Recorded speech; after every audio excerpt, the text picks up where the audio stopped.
A sala de leilões municipal no centro da metrópole zumbia com as luzes fluorescentes e o cheiro amargo de café queimado. Graça Oliveira, vestindo um casaco de lã batida de brechó, sentia os dedos frios apesar do ar abafado pela multidão, agarrando uma pasta com seu nome escrito errado. O leiloeiro chamou o endereço na Vila Esperança. Tinta descascada, uma varanda cedendo, um lote estreito, onde o mato seco balançava como papel. Risadas soaram ao fundo. Empreiteiros de ternos impecáveis, sapatos polidos batendo impacientes no linóleo. "O próximo lote é para demolir", alguém disse. "Só um tolo." "Eu dou um lance", respondeu Graça, a voz fraca, mas firme. Ela sentiu os olhares, o desprezo rápido. Sua filha, Maia, de 8 anos, com um gorro de tricô vermelho herdado, estava ao seu lado, desenhando um coração torto numa janela embaçada.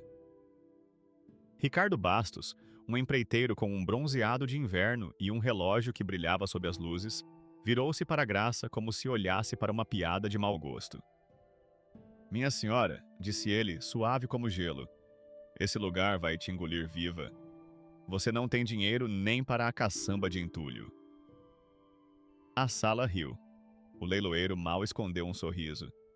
Graça sentiu o cheiro de metal frio da cadeira dobrável, ouviu a tosse seca de um aquecedor que nunca funcionava direito. Ela deu o lance mesmo assim. O martelo bateu com um som oco.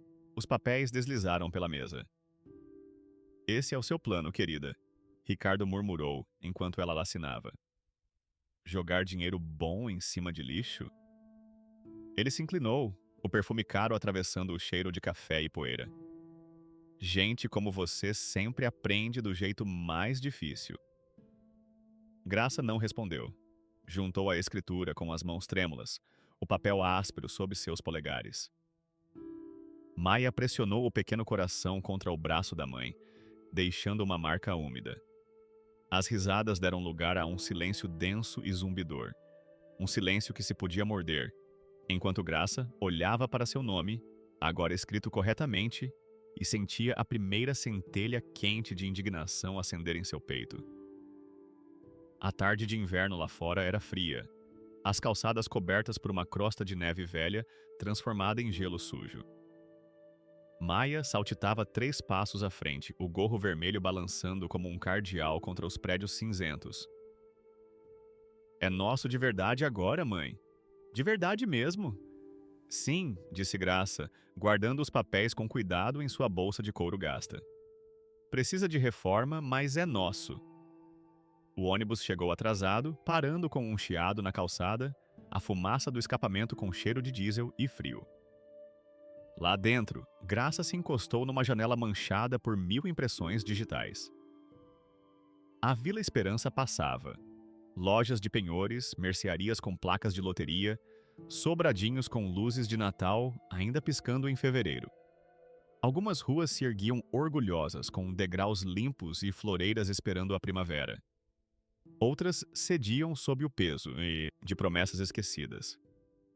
Graça crescera não muito longe dali, num apartamento em um prédio sem elevador, onde sua mãe fazia turnos duplos no Hospital da Beneficência. A faculdade tinha sido cursos técnicos entre um trabalho e outro como garçonete, o diploma ainda inacabado quando Maia nasceu. Seu ex-marido a chamava de impraticável, uma sonhadora. As mesmas palavras ela imaginava que Ricardo Bastos usaria. Maia cantarolava contra seu ombro, desenhando formas na condensação do vidro. "Posso ter um quarto com janela? Para as plantas?" "Claro", sussurrou Graça, embora não fizesse a menor ideia de como a casa era por dentro. A inspeção tinha sido breve, apenas o suficiente para saber que o telhado não tinha goteiras e a fundação não estava rachada. Todo o resto era uma aposta feita com teimosia e o que restava de suas economias. A casa ficava na Rua das Acácias, no meio de um quarteirão de casas de tijolos construídas, quando as fábricas ainda margeavam o rio. Algumas eram bem cuidadas, com venezianas pintadas e degraus varridos. Outras mostravam o lento declínio de reparos adiados. A que pertencia a elas, o pensamento ainda parecia impossível, era estreita e cansada, com tinta verde descascada e janelas como olhos desconfiados. Ela parece triste, disse Maia, agarrando a mão da mãe enquanto estavam na calçada. Só precisa de alguém que cuide dela, respondeu Graça, atrapalhando-se com a chave. A fechadura girou com um rangido relutante. Lá dentro, cheirava a poeira e espaços fechados, a gesso e madeira velha. O chão da entrada tinha azulejos pretos e brancos, alguns rachados, dispostos num padrão que um dia talvez fora elegante. Uma escada subia íngreme para o segundo andar, o corrimão liso por décadas de mãos. A sala da frente continha apenas móveis abandonados. Uma poltrona afundada, uma mesinha de canto com uma perna apoiada num tijolo. Maia entrou primeiro, suas pequenas botas deixando pegadas na poeira. "Olá, casa", ela chamou, sua voz ecoando entre as paredes vazias. "Nós vamos ser amigas." Graça pousou a bolsa e sentiu uma estranha certeza se assentar sobre ela, um peso e uma leveza ao mesmo tempo. Lá fora, a vida a ensinara a esperar o pior. Avisos de despejo, demissões, contas médicas que chegavam como pequenas bombas. Mas ali, naquele espaço esquecido com sua estrutura teimosa, algo como esperança desabrochou em seu peito. Ela foi até uma janela e limpou um pedaço com a manga. Do outro lado da rua, uma mulher varria os degraus, um rádio tocando baixinho atrás dela. Na casa ao lado, alguém pendurara um comedouro de pássaros numa escada de incêndio. O bairro não estava morto, estava resistindo. "Vamos começar com um cômodo", disse Graça a Maia, que girava lentamente nos raios de poeira que flutuavam num feixe de luz pálida do sol. "Deixá-lo quentinho. Depois outro. Vamos devagar." "Como comer um boi?" Maia assentiu solenemente, repetindo um dos ditados de Graça. "Um bife de cada vez." Graça riu, uma risada de verdade, surpreendendo a si mesma, e ecoou na casa vazia como uma promessa. Mais tarde, Ricardo Bastos e seu sorriso de escárnio ressurgiriam em seus pensamentos. Mas por enquanto, com a chave fria na palma da mão e a mão da filha quente na outra, o futuro parecia possível de uma forma que não parecia há anos. A casa na Rua das Acácias rangia como um navio velho. O assoalho estalava sob as botas, e o vento entrava pelas janelas rachadas com um assobio que cheirava a rio e ferrugem. Na pequena sala da frente, um radiador fazia barulho, mas nunca esquentava. Graça pousou uma caneca lascada de café instantâneo e observou sua respiração se tornar um fantasma fino no ar. Ela crescera na Zona Sul, em cima de uma delicatessen de esquina, do tipo que vendia sanduíches e balas de troco em potes de vidro. Seu pai morrera jovem. Sua mãe trabalhava à noite. A vida a ensinou a remendar as coisas com fita adesiva. Aluguel, esperança, família. Quando o pai de Maia foi embora após a demissão, não levou nada além da mala boa e da promessa suave de que voltaria. Anos depois, a promessa era apenas um som que ela não fazia mais. Numa prateleira, havia um globo de neve rachado do horizonte da cidade. Ela o comprara para Maia quando foram despejadas do apartamento antigo, jurando que o próximo lugar seria delas. Lá dentro, os flocos de plástico não caíam mais. A água estava amarelada há muito tempo. O globo se tornara um símbolo silencioso e redondo, de uma prece que nunca se moveu. Ainda assim, a casa tinha um cheiro bom sob o mofo. Cedro antigo, como armários em histórias de avó. "Nós podemos consertar", disse Maia, a voz brilhante enquanto batia com suas pequenas botas, levantando poeira na pálida luz do inverno. Ela encontrou uma bolinha de gude esquecida, azul como um ovo de sabiá, e a rolou pelo chão. Ela balançou, hesitou e deslizou para debaixo de uma tábua empenada. Graça riu. Um som curto e surpreso. Elas pregaram um cabide, varreram fezes de rato para uma pá de lixo rachada, colaram plástico nas janelas. Uma vizinha, Dona Carmen, trouxe pastéis enrolados em papel alumínio, a massa ainda quente. Este quarteirão precisa de gente que não desiste, disse ela.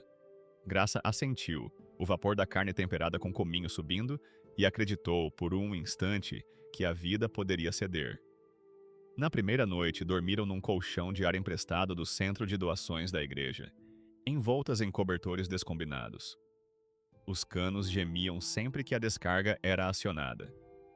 A eletricidade funcionava, mas metade das tomadas fora pintada tantas vezes que estavam seladas. Maia dormiu com seu gorro vermelho, aninhada contra a Graça como um pequeno aquecedor. A manhã chegou com geada no interior das janelas, transformando as coberturas de plástico em paisagens enrugadas.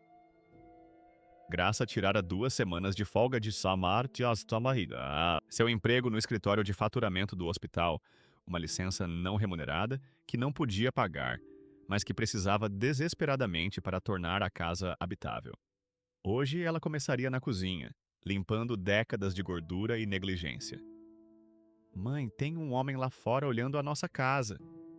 Maia estava na janela, a respiração embaçando o vidro, onde ela limpara um espacinho para ver. Graça espiou. Ricardo Bastos estava na calçada, mãos nos bolsos de um sobretudo de lã, estudando a fachada com cálculo frio.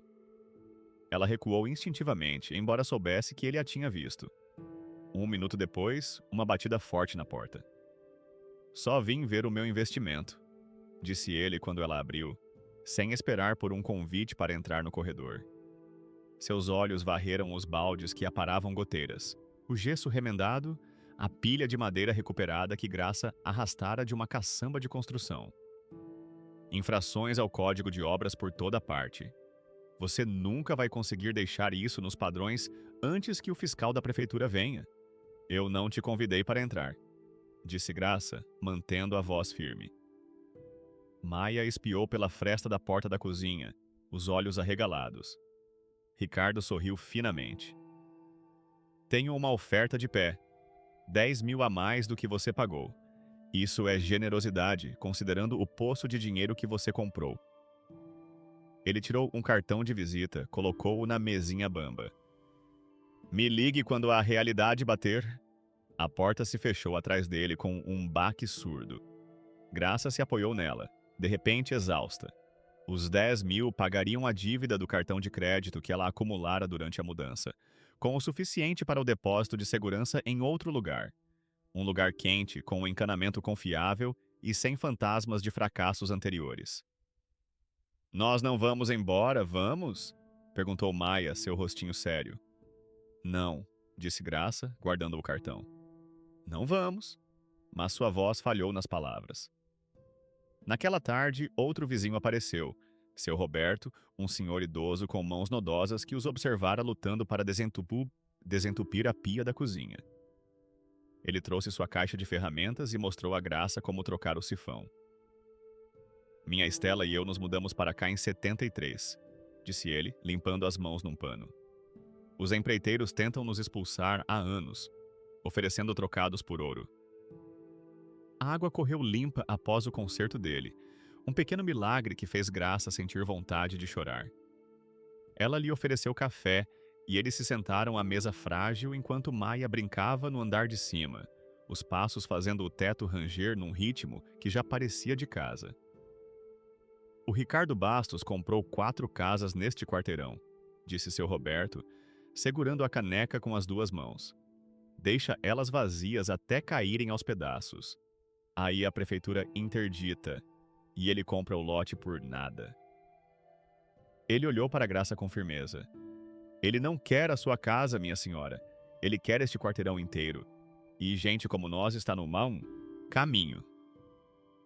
Naquela noite, depois que Maia adormeceu, Graça sentou-se no chão do que seria seu quarto, vasculhando uma caixa de fotos de família.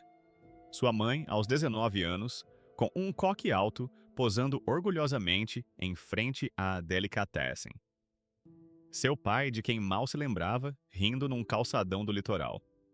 Ela mesma, na idade de Maia, com dentes faltando e uma expressão séria. Ela vinha de gente que ficava, que consertava as coisas, que fazia algo do nada. O pensamento a aqueceu mais do que o aquecedor elétrico zumbindo no canto. Um som suave de batidas interrompeu seus pensamentos. A princípio, ela pensou que fossem os canos ou o radiador velho esfriando. Então ouviu de novo. Toque, toque, pausa, toque, vindo de debaixo do assoalho. Ratos, provavelmente. O dedetizador só viria na próxima semana. Mas quando ela encostou o ouvido no chão, o som mudou para um rolamento suave, como uma pequena bola se movendo por um espaço oco. Ela se lembrou da bolinha de gude azul de Maia desaparecendo sob a tábua empenada. Curiosa, ela passou os dedos pelas frestas da madeira, procurando vãos ou tábuas soltas. No silêncio da casa adormecida, com o som distante do apito de um trem noturno ecoando pela Vila Esperança, Graça sentiu algo se mover sob seus dedos.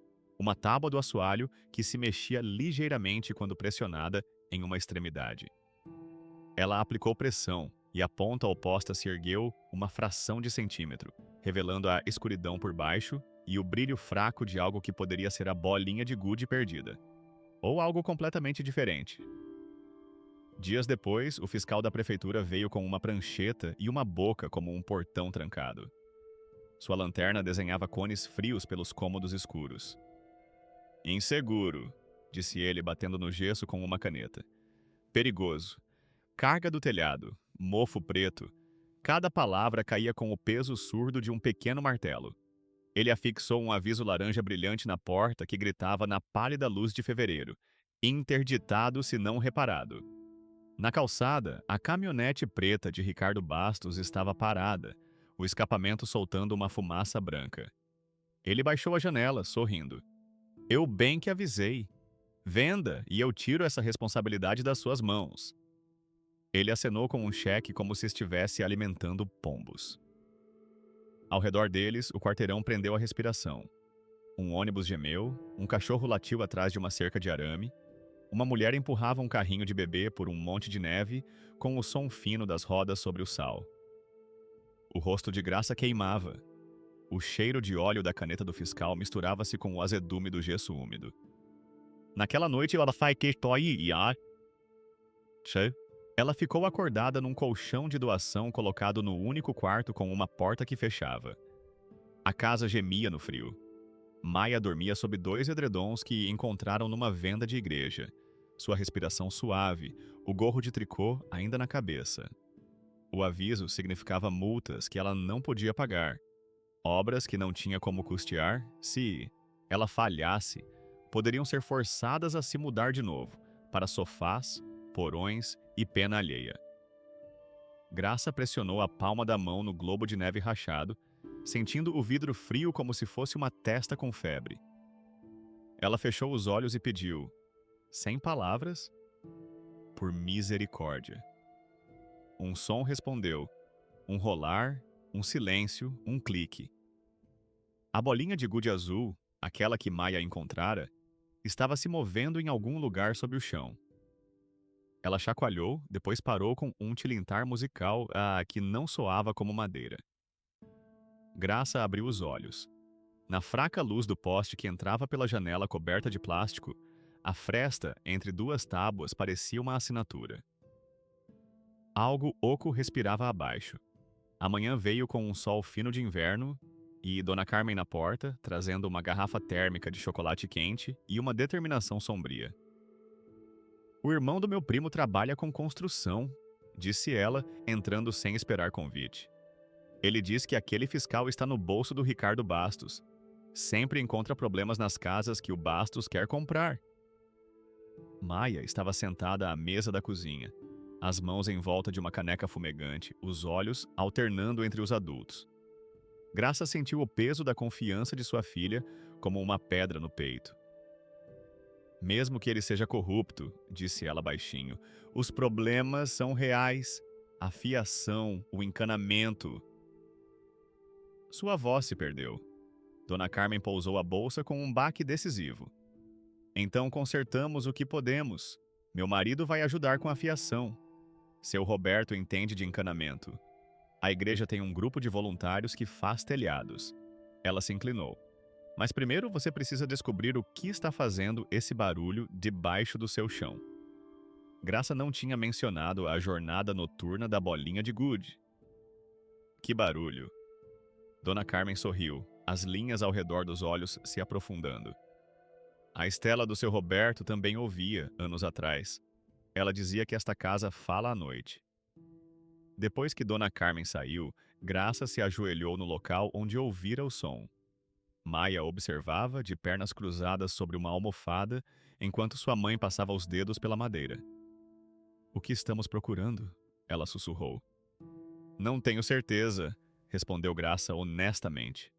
"Algo escondido." Foi Maia quem encontrou o prego solto na manhã seguinte. "Mãe, olha", disse ela ajoelhada, o cabelo escapando do gorro em cachos finos. O prego era brilhante em comparação com os outros, como se tivesse sido tocado mais recentemente. Graça pegou um pé de cabra, o cabo de borracha áspero de poeira, e levantou a tábua com cuidado. O ar que subiu era seco e fresco, carregando um cheiro de bibliotecas antigas, papel, cola de encadernação, óleo de cedro. Sob o assoalho, havia uma cavidade estreita forrada de madeira. Lá dentro, envolta em oleado que se tornara ceroso com o tempo, havia uma caixa de metal da cor de moedas escuras. Uma pequena etiqueta de latão na tampa dizia Gusmão em letras organizadas. O coração de Graça bateu forte contra as costelas. Suas mãos tremiam tanto que ela teve que colocar a caixa no balcão da cozinha, ao lado de uma tigela de maçãs machucadas. O fecho estava duro, mas cedeu. Dentro havia maços de papéis amarrados com fitas desbotadas, uma chave com o logotipo de um banco e um livro razão encadernado em couro. Na primeira página, uma caligrafia caprichada. Eleonora Gusmão, Rua das Acácias, 1937. Os maços eram títulos ao portador, municipais, industriais, alguns carimbados como pagos, outros intactos com datas que iam da Grande Depressão até a década de 1960. Entre eles havia uma carta amarelada como chá. "O que é, mãe?" Maia estava na ponta dos pés espiando a caixa. "Um tesouro?" "Acho que sim", disse Graça, desdobrando a carta com os dedos trêmulos. O papel era delicado, a tinta desbotada para um tom sépia. A caligrafia de Eleonora Gusmão fluía pela página em uma letra cursiva elegante, ainda nítida após décadas escondida. Graça leu em voz alta, a voz rouca. Eleonora, que administrava uma loja de tecidos, escondera suas economias no assoalho antes de adoecer. Ela escreveu que a casa deveria pertencer a uma família que conheça o preço do pão e a dignidade do trabalho, e que os títulos, quando vencidos, não apenas manteriam um teto sobre essa família, mas reparariam o que quer que esteja quebrado neste bairro. A chave correspondia ao número de uma caixa de segurança em um banco no centro. "Ela deixou para nós", disse Maia com a certeza simples da infância. Ela sabia que encontraríamos. Graça pressionou o papel contra o peito. O globo de neve rachado brilhava na prateleira. Por um instante, os flocos pareceram se mover. Dona Carmen se benzeu quando viu os títulos, depois abraçou Graça com tanta força que seu casaco rangeu. "Ligue para alguém honesto", ela sussurrou. "Ligue para a assistência jurídica." Graça ligou. "A advogada do Serviço de Assistência Jurídica Gratuita, doutora." D'Angelo veio com olhos cuidadosos e luvas de látex. Ela calculou, os lábios se movendo. "Se validados", disse ela suavemente, "você está olhando para mais de R$ 183 mil. O número pairou no ar como fumaça. Era o suficiente para consertar a casa, pagar as dívidas, guardar dinheiro para a educação de Maia. Uma soma que poderia mudar a trajetória de suas vidas. Ricardo Bastos veio no dia seguinte, outra oferta no bolso, desta vez mais alta. Ele encontrou Graça na varanda, bebendo café de uma caneca lascada, o aviso de interdição laranja, agora escondido em sua gaveta da cozinha. Soube que o fiscal esteve aqui, disse ele, seu sorriso não alcançando os olhos. Más notícias, imagino. Nada que não possamos resolver, respondeu Graça, surpresa com a firmeza em sua voz. Ela sabia de algo que ele não sabia. Um segredo que zumbia sob seus pés como um diapasão. O sorriso de Ricardo vacilou. Ele olhou para a lona azul, que seu Roberto ajudara a prender sobre uma parte do telhado. As pessoas se apegam a causas perdidas, disse ele. É admirável, de certa forma. Mas chega uma hora de aceitar a realidade. Graça tomou um gole de café, sentindo o calor se espalhar pelo peito. Tenho pensado muito sobre a realidade ultimamente, disse ela. Sobre o que fica escondido até que alguém se importe o suficiente para procurar. Ele franziu a testa sem entender. No final do quarteirão, Maia brincava de amarelinha com a neta de Dona Carmen, suas risadas brilhantes no ar frio. Esta casa está de pé há quase um século, continuou Graça. Ela abrigou famílias durante a depressão, guerras, tempos difíceis. Ela tem uma boa estrutura. Estruturas precisam de investimento, rebateu Ricardo. E investimento custa dinheiro. Graça assentiu. Sim, concordou ela. Custa. Ela o encarou diretamente, não mais intimidada por seu casaco caro ou sua confiança bem cuidada. O engraçado sobre o dinheiro, porém. Às vezes, ele está exatamente onde precisa estar. Ricardo foi embora confuso, sem uma assinatura em sua oferta. Naquela noite, enquanto uma neve suave caía sobre a Vila Esperança, Graça e Maia sentaram-se à sua mesa bamba da cozinha e fizeram planos. Não apenas para si mesmas, mas para a casa, para o quarteirão, para o legado de Eleonora Guzmão. A notícia se espalhou como fogo. A prefeitura marcou uma audiência de emergência e a Câmara cheirava a madeira velha, papel e 1000 casacos tirados em invernos passados. Repórteres se agitavam, câmeras clicavam como insetos. Graça sentou-se a uma longa mesa com a doutora. D'Angelo e um representante do banco que usava óculos de leitura baixos, como se estivesse ouvindo as páginas. O valor dos títulos fora subestimado. Um especialista financeiro contratado pelo escritório de assistência jurídica havia recalculado com as taxas atuais e juros compostos. O novo valor, R$ 1.830.000, fez Graça sentar-se com força na cadeira da cozinha quando a doutora D'Angelo ligou. A advogada imediatamente entrou com um pedido de liminar para impedir qualquer ação contra a casa, até que a propriedade dos ativos pudesse ser determinada. Agora, os dedos de Graça traçavam os veios da mesa de madeira enquanto a sala de audiências se enchia. A luz da manhã entrava pelas janelas altas, capturando partículas de poeira que dançavam sobre a multidão.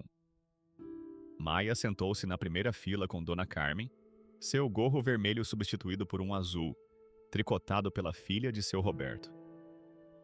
As pernas da menina balançavam, curtas demais para tocar o chão, mas seus olhos estavam solenes, observando as costas retas de sua mãe. Ricardo Bastos chegou com um advogado cuja gravata era da cor de dinheiro novo. Ele acenou secamente para Graça, sua confiança visivelmente diminuída quando viu o representante do banco e a caixa de documentos. Ele protestou antes que o escrivão terminasse de ler a pauta. Minha empresa fez uma oferta para... A questão, disse a presidente da mesa batendo o martelo, é a propriedade e a destinação dos ativos encontrados na Rua das Acácias, 2181. Sua voz soou clara na sala subitamente silenciosa. Era uma mulher mais velha, de cabelos grisalhos e olhos, que haviam visto décadas de política da cidade. Vamos estabelecer os fatos antes de considerarmos quaisquer ofertas. O banco confirmou a autenticidade e o crescimento dos títulos. O livro Razão, correspondendo aos números das contas e a chave, rastreou os juros por décadas. Um historiador da universidade testemunhou que Eleonora Guzmão fora uma empresária de sucesso que mantivera sua loja de tecidos aberta durante a Depressão, concedendo crédito aos vizinhos. Ela era conhecida por sua ética comunitária, explicou ele, ajustando os óculos. Quando outros fecharam as portas e foram embora, ela ficou. A carta de Eleonora, lida para o registro, deixou a câmara silenciosa como a neve. Até as luzes fluorescentes pareciam zumbir mais suavemente. É meu desejo, leu o escrivão, que esses fundos permaneçam ocultos até que sejam verdadeiramente necessários e que encontrem seu caminho para mãos, que não apenas lucrarão, mas protegerão e nutrirão este bairro que tanto amei. Ricardo tentou um sorriso de escárnio, mas a doutora D'Angelo colocou sobre a mesa uma transcrição de suas mensagens de texto para um subcontratado sobre infernizar a vida da senhora, para que ela vendesse. E-mails obtidos legalmente através de um denunciante com datas que correspondiam à visita do fiscal. Ela também apresentou queixas de outros 3 proprietários sobre táticas semelhantes. A sala se agitou. Dona Carmen e metade do quarteirão tinham vindo. Metalúrgicos com mãos marcadas, uma professora com tinta na manga, um pastor com um cachecol tricotado pelos paroquianos. Eles murmuravam e assentiam, reconhecendo o padrão de pressão e intimidação que mudara seu bairro, quarteirão por quarteirão. Senhora Oliveira, disse a presidente, o que a senhora propõe fazer com esses ativos, caso o comitê determine que eles lhe pertencem por direito como proprietária do imóvel? Graça se levantou. Sua voz tremeu, mas as palavras eram claras. Este dinheiro não é só meu. É uma promessa que alguém escondeu para guardar para pessoas como nós. Ela descreveu a carta de Eleonora, o cheiro de cedro, a bolinha de gude azul que indicou o caminho. Eu quero honrá-la. Ela desdobrou um pedaço de papel onde escrevera seu plano na noite anterior, na cozinha silenciosa enquanto Maia dormia. Proponho um fundo comunitário com um conselho independente que inclua vizinhos, para reformar casas no quarteirão que precisam de reparos, financiar bolsas de estudo na escola do bairro e criar uma horta comunitária e um espaço de convivência onde agora existem terrenos abandonados. Ela olhou diretamente para Ricardo. Não para demolir, mas para construir. A presidente assentiu, os olhos brilhantes. Vieram perguntas do comitê, sobre governança, sobre transparência, sobre responsabilidade fiscal. A doutora D'Angelo respondeu a maioria, sua voz firme, com a certeza da lei. Mas quando perguntaram sobre a intenção, sobre o coração, Graça falou novamente. Minha filha e eu sabemos o que significa não ter um lugar seguro, disse ela. Carregar tudo o que importa em algumas caixas. Ouvir que você não pertence a um lugar porque não pode pagar para consertar o que está quebrado. Ela olhou para Maia, que agora estava sentada ereta, queixo erguido. Este bairro nos acolheu. O dinheiro pertencia a alguém que acreditava mais na comunidade do que no lucro. Eu quero passar essa crença adiante. O conselho votou por unanimidade. A casa foi confirmada como de Graça, os títulos colocados em um fundo comunitário com Graça como uma das curadoras. As primeiras alocações destinadas a reparos de telhados no quarteirão, uma bolsa de estudos na escola do bairro e sanções legais recomendadas contra a empresa de Ricardo por práticas coercitivas. O advogado de Ricardo guardou sua pasta sem levantar o olhar. Ao fundo, alguém começou a aplaudir. Depois, todos aplaudiram. O som cresceu e encheu o teto alto da câmara, ecoando contra o mármore e a memória. Lá fora, a neve caía novamente, flocos suaves e úmidos que se agarravam a casacos de lã e cílios. Graça estava nos degraus da prefeitura, atordoada com os eventos da manhã. Maia corria em círculos ao seu redor, pegando flocos de neve na língua. Dona Carmen a abraçou com força, depois seu Roberto, depois vizinhos, cujos nomes ela ainda estava aprendendo. Você fez o que era certo por Eleonora, disse uma senhora idosa, apertando a mão de Graça entre palmas finas como papel. Eu a conheci quando era menina. Ela teria gostado de você. O fundo levaria meses para ser totalmente estabelecido. Papelada, estruturas legais, considerações fiscais que deixavam a cabeça de Graça girando. Mas a liminar imediata contra o aviso de interdição significava que elas poderiam ficar em sua casa, começar os reparos, respirar. Ricardo passou por eles a caminho de um carro que o esperava, a gola levantada contra a neve. Ele parou, a boca contraída. Por um momento, Graça pensou que ele poderia ameaçar ou discutir. Em vez disso, ele deu um breve aceno de cabeça, quase respeitoso. Não esperava por essa, disse ele, quase para si mesmo. Então ele se foi, engolido pelo turbilhão branco. Naquela noite, Graça e Maia sentaram-se nos degraus da frente, apesar do frio. Os postes de luz criavam halos na neve que caía.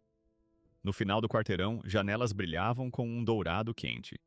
E a música flutuava da cozinha de alguém, uma canção da jovem guarda que fez Graça pensar em sua mãe dançando enquanto cozinhava o almoço de domingo. "Estamos ricas agora?" perguntou Maia, a respiração formando uma nuvem. Graça sorriu, puxando a filha para perto. "Não", disse ela, "mas estamos seguras, e o dinheiro vai ajudar muitas pessoas a ficarem seguras também." Maia assentiu satisfeita. Ela entendia, à sua maneira de 8 anos, que algo fundamental havia mudado. Não apenas para elas, mas para a rua inteira. As casas com seus tijolos cheios de histórias e janelas teimosas. As pessoas que ficaram quando ficar não era fácil. "Acho que a Eleonora sabia que a gente ia encontrar", disse Maia depois de um tempo, ecoando suas palavras de dias antes. "Talvez não a gente especificamente", respondeu Graça, observando a neve transformar seu pedaço de quintal com mato em algo imaculado. "Mas alguém que o usaria da maneira que ela queria." Elas ficaram em um silêncio confortável, ouvindo o som suave de carros ocasionais na rua abafada pela neve, o lamento distante de um trem, o tic-tac cristalino dos flocos de neve caindo no corrimão de metal. Sons de uma cidade que vira séculos de mudanças, de fortunas feitas e perdidas, de comunidades formadas e desfeitas e formadas novamente. "Lar", pensou Graça. "Não apenas a casa, mas isso, este momento, este sentimento, esta certeza de que estavam exatamente onde deveriam estar." A primavera chegou cedo naquele ano. A casa na Rua das Acácias agora ostentava uma nova camada de tinta amarelo pálido, com o acabamento branco nítido contra o céu cada vez mais claro. A varanda caída fora reconstruída, suas novas tábuas de madeira ainda cheirando a cedro e promessa. Lá dentro, os radiadores zumbiam com calor de verdade, e as janelas, substituídas por modelos de baixo consumo energético, deixavam a luz do sol entrar sem a corrente de ar que a acompanhava. A transformação não acontecera da noite para o dia. Foram necessários 3 meses de alvarás, empreiteiros, inspeções e reuniões intermináveis. 3 meses de Graça aprendendo palavras como calção, fiduciário e alocação. 3 meses adormecendo sobre documentos legais na mesa da cozinha, enquanto Maia desenhava planos elaborados para seu quarto com giz de cera. "Vocês precisam de um nome", dissera a doutora D'Angelo durante uma dessas reuniões, batendo a caneta numa pilha de papéis de constituição. "Algo que capture o espírito do que vocês estão tentando fazer." Foi Maia quem sugeriu Fundo o Abrigo, porque um abrigo era um lugar seguro para os barcos voltarem para casa, explicou ela. Os adultos ao redor da mesa trocaram olhares e depois assentiram. Encaixava-se perfeitamente. Agora, numa tarde amena de março, vizinhos se reuniam no que antes fora um terreno baldio ao lado da casa de Graça. O mato e os cacos de vidro haviam sido removidos, a terra arada e enriquecida. Voluntários de um coletivo de jardinagem local ajudavam a plantar árvores frutíferas ao longo da cerca, macieiras, pereiras, cerejeiras, seus galhos nus estendendo-se como dedos esperançosos para o céu. Graça circulava entre a multidão, prancheta na mão, conferindo nomes em uma lista de projetos aprovados pelo conselho recém-formado. Dona Carmen precisava de um novo aquecedor. Seu Roberto havia solicitado uma reforma no banheiro para torná-lo acessível após sua cirurgia no quadril. O jovem casal 3 casas adiante queria ajuda com os custos da creche enquanto terminavam a faculdade comunitária. O fundo estabelecera diretrizes claras. Primeira prioridade para reparos essenciais nas casas que evitassem o despejo, depois para a educação e cuidados infantis, e então para espaços comunitários. Cada beneficiário tinha que contribuir com algo em troca: habilidades, tempo, conhecimento, para manter o círculo de doações em movimento. O encanador pode começar no seu banheiro na próxima terça-feira, disse Graça a seu Roberto, que estava sentado numa cadeira dobrável, observando-a na atividade com olhos brilhantes. E a empresa de equipamentos médicos entregará as barras de apoio na quinta-feira. Ele assentiu, as mãos nodosas cruzadas sobre o cabo de sua bengala. Nunca pensei que veria este lugar florescer novamente, disse ele. Moro aqui há 50 anos, vi tudo decair, decair. Agora, isso. Ele gesticulou para onde as crianças pintavam um mural no muro de contenção de concreto. Uma cena vibrante de sobradinhos, jardins e pessoas de todas as cores de mãos dadas. O rosto de Eleonora Guzmão olhava do centro do mural, recriado a partir de uma fotografia antiga que Graça encontrara nos arquivos da cidade. Ela tinha uma boca severa, mas olhos gentis, o cabelo preso num coque prático, a gola alta de sua blusa presa com um broche simples. O artista, um estudante do ensino médio local que recebera a primeira bolsa de estudos do abrigo, capturara um toque de travessura no arco de suas sobrancelhas.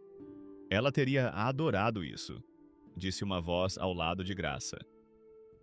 Era a senhora idosa dos degraus da prefeitura, Dona Dorinha, que se revelou uma mina de ouro da história do bairro. Ela tinha 10 anos quando Eleonora lhe deu seu primeiro emprego, separando botões na loja de tecidos. Embora ela pudesse ter reclamado de ter sua foto ali, ela era reservada a Eleonora. Você acha que estamos fazendo o que é certo por ela? Perguntou Graça, subitamente insegura. A responsabilidade do fundo pesava sobre ela diariamente. Todo aquele dinheiro, todas aquelas expectativas, todas aquelas vidas impactadas por decisões que ela ajudava a tomar. Dona Dorinha sorriu, as linhas em seu rosto se aprofundando como os veios de madeira bem amada. Mais do que certo. Ela diria que você está sendo totalmente sensata com o dinheiro dela. Ela deu um tapinha no braço de Graça. Falando em sensatez, você guardou alguma coisa para si? Para a faculdade da Maia? Graça assentiu. O conselho insistira que uma pequena porcentagem fosse alocada para o Fundo de Educação de Maia e para a própria casa de Graça. Pareceu estranho, admitiu ela. Pegar qualquer coisa. É assim que eu sei que Eleonora escolheu bem, disse Dona Dorinha. Aqueles que merecem raramente acham que merecem. Do outro lado do terreno, Maia ajudava crianças menores a plantar sementes de cenoura em canteiros elevados. Seu gorro azul estava para trás, as bochechas coradas pelo esforço e pela empolgação. Ela olhou para cima e acenou, e Graça sentiu o aperto familiar no peito. Aquela mistura de amor feroz e medo que definira a maternidade para ela. O medo era menor agora. O fundo não podia resolver tudo. O bairro ainda enfrentava desafios de pobreza, vício, negligência sistêmica, mas criaram um espaço para respirar. Espaço para as pessoas planejarem além das compras da próxima semana ou do aluguel do próximo mês. Espaço para sonhar um pouco. Ricardo Bastos transferirá suas operações para outra parte da cidade. As sanções legais não haviam paralisado sua empresa, mas a publicidade o tornara mais cauteloso. Ele até fizera uma doação relutante ao programa de verão para jovens do fundo O Abrigo, embora Graça suspeitasse que fosse mais por abatimento de impostos do que por uma mudança genuína de coração. A Dra. D'Angelo se aproximou, uma pasta debaixo do braço. A papelada para a compra do centro comunitário está pronta, disse ela. A antiga loja de ferragens na Rua do Comércio, o proprietário aceitou nossa oferta. Tornar-se-ia um espaço multiuso. Laboratório de informática, salas de reunião, cozinha para aulas de culinária, oficina para treinamento profissional. Graça insistira em um canto dedicado à loja de tecidos de Eleonora, com a placa original que encontraram na Sociedade Histórica da cidade e uma exposição de máquinas de costura da época. Também vamos nos reunir com a cooperativa de crédito na próxima semana, continuou a doutora D'Angelo. Eles estão interessados em uma parceria no programa de microcrédito para pequenas empresas. Tantas peças se movendo agora, tantas vidas entrelaçadas. Às vezes, Graça acordava à noite sobrecarregada pelo escopo do que haviam colocado em movimento. Mas então ela ouvia a respiração constante de Maia no quarto ao lado do pó, ou o rangido reconfortante da casa se assentando em suas fundações. E se lembrava, um passo de cada vez. Um cômodo, depois outro. Um bife de cada vez do boi. A tarde se estendeu até a noite. Alguém trouxe mesas dobráveis e as cobriu com toalhas descombinadas. A comida apareceu, os pastéis de Dona Carmen, os bolinhos do Sr. Lee da loja da esquina, a torta de pêssego de Dona Dorinha, a famosa feijoada do pastor. Um adolescente montou caixas de som e começou a tocar música, o baixo vibrando agradavelmente sob os pés. Graça se viu sentada em seus degraus da frente recém-reconstruídos, enquanto o crepúsculo suavizava as bordas do quarteirão. Maia adormecera no balanço da varanda, exausta da agitação do dia, uma mancha de sujeira ainda na bochecha. Vizinhos passavam, oferecendo pratos de comida, atualizações sobre as reformas, histórias de Eleonora daqueles que se lembravam. "Você mudou as coisas", disse seu Roberto, sentando-se cuidadosamente ao lado dela. "Para melhor." Graça balançou a cabeça. "Não eu, Eleonora. O fundo." Ele riu, um som seco como o virar de páginas. "Dinheiro sem coração é só papel", disse ele. "Você deu um propósito a ele." No final da rua, um caminhão de mudanças estava sendo descarregado, uma família retornando ao bairro após anos fora. Eles ouviram falar da iniciativa do abrigo e queriam que seus filhos crescessem onde a comunidade ainda significava algo. O pai acenou quando viu Graça olhando, e ela acenou de volta, fazendo uma anotação mental para levar uma cesta de boas-vindas amanhã. Vagalumes começavam a subir do novo jardim, suas pequenas luzes piscando como mensagens codificadas. De algum lugar próximo veio o som de um saxofone, notas cheias de alma subindo para o céu escurecendo. Graça fechou os olhos e inspirou o cheiro de terra fresca, comida cozinhando, flores da primavera e, por baixo de tudo, o leve cheiro de cedro de uma casa que esperara décadas para que alguém encontrasse seu coração escondido. O outono pintou a Rua das Acácias em tons de âmbar e ferrugem. 2 anos haviam se passado desde que Graça esteve naquela sala de leilões fria, desde que Maia desenhara um coração em uma janela embaçada. O bairro havia mudado, não com a transformação radical da gentrificação que apaga da história, mas com a renovação suave que honra o que veio antes. Eles chamaram o lugar reformado de Casa do Abrigo. A placa, esculpida à mão por um artesão local, pendia sobre a porta que estava sempre aberta durante o dia. 2 vezes por semana, Dona Carmen servia ensopado na mesa comunitária que se estendia pelo que antes fora a sala de estar de Graça. Um eletricista sindicalizado ensinava adolescentes a ligar uma lâmpada sem medo. Uma bibliotecária aposentada iniciou 1 hora de leitura no canto forrado de livros doados. Graça se mudara com Maia para o apartamento acima do centro comunitário na Rua do Comércio. A antiga casa delas agora pertencia a todos, um monumento vivo a Eleonora Gusmão, e a ideia de que a riqueza poderia ser uma ferramenta para a justiça em vez de divisão. "Você alguma vez imaginou isso?" perguntou a doutora. D'Angelo enquanto caminhavam pela feira de produtores, que agora enchia a rua 1 vez por semana. Produtores locais exibiam tomates ainda quentes do pé. Um apicultor urbano vendia potes de mel com o horizonte da cidade estampado no rótulo. Artesãos ofereciam produtos feitos à mão a preços que os vizinhos podiam pagar. Graça sorriu, observando Maia ajudar uma senhora idosa a escolher maçãs, colocando-as cuidadosamente numa sacola de pano. Sua filha crescera, o rosto perdendo um pouco da redondeza, mas os olhos ainda mantinham a mesma convicção clara. Nem de perto, admitiu Graça. Eu só queria um telhado sem goteiras. O fundo. O abrigo crescera além dos títulos de Eleonora. Outros filantropos, impressionados com o modelo, haviam contribuído com fundos. Uma universidade local fez parceria em um projeto de pesquisa estudando o desenvolvimento liderado pela comunidade. Um documentarista estava coletando histórias dos moradores, preservando a rica história do bairro. Mas o coração da iniciativa permanecia pequeno e intensamente pessoal. Seu Roberto ensinando um jovem pai a trocar uma torneira. Dona Dorinha mostrando a adolescentes como remendar roupas da maneira que Eleonora a ensinara.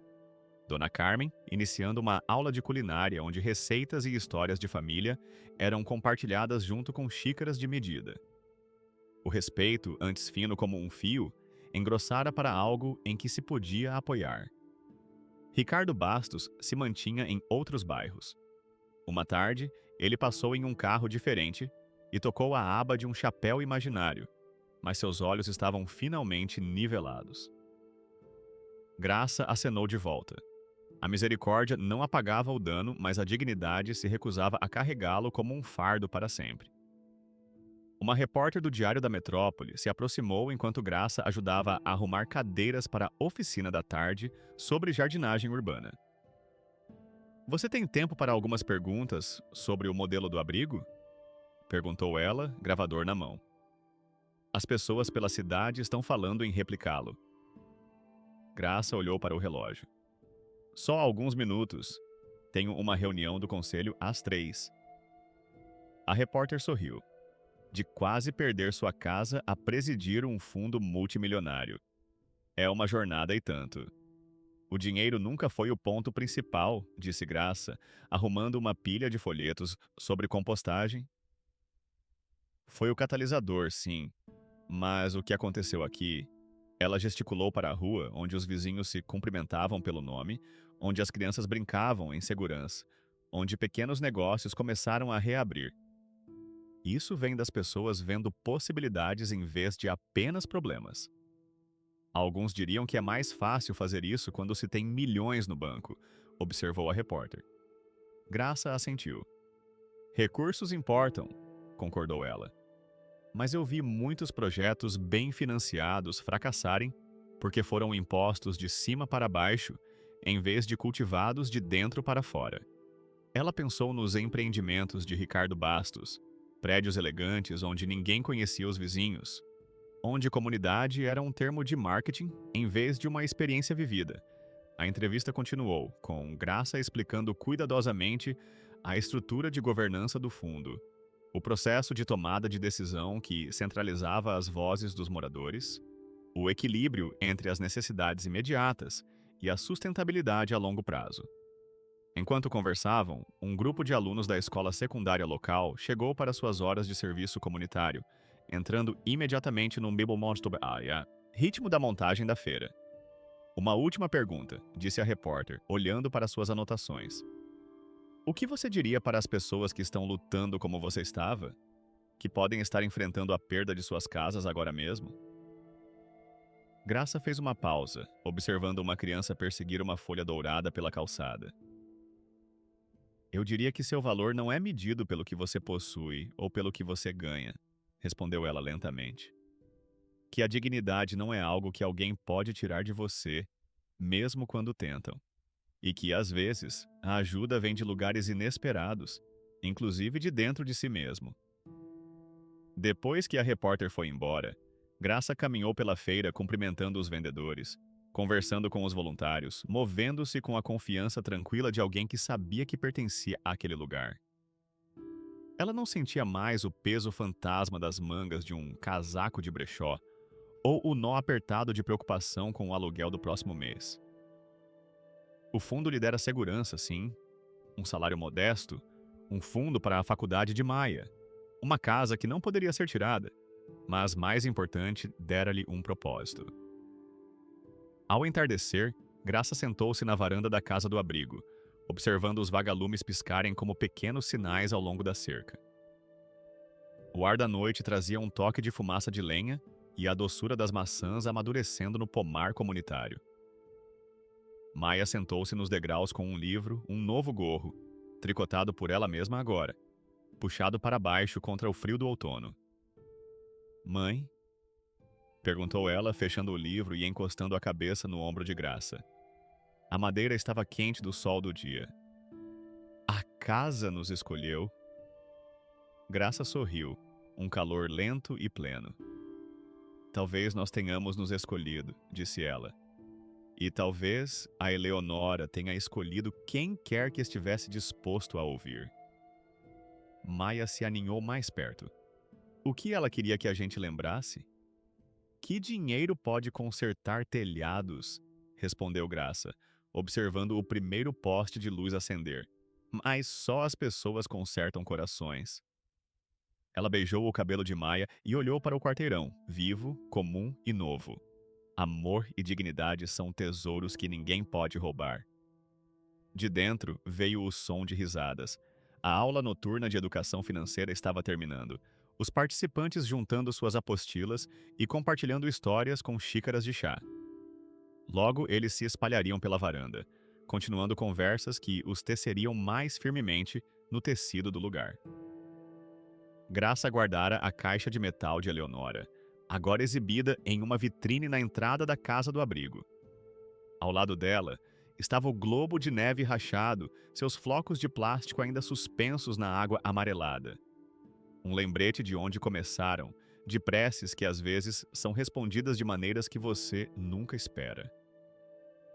A bolinha de gude azul que os levara ao legado de Eleonora estava em um pequeno prato ao lado do globo, capturando a luz como um mundo em miniatura.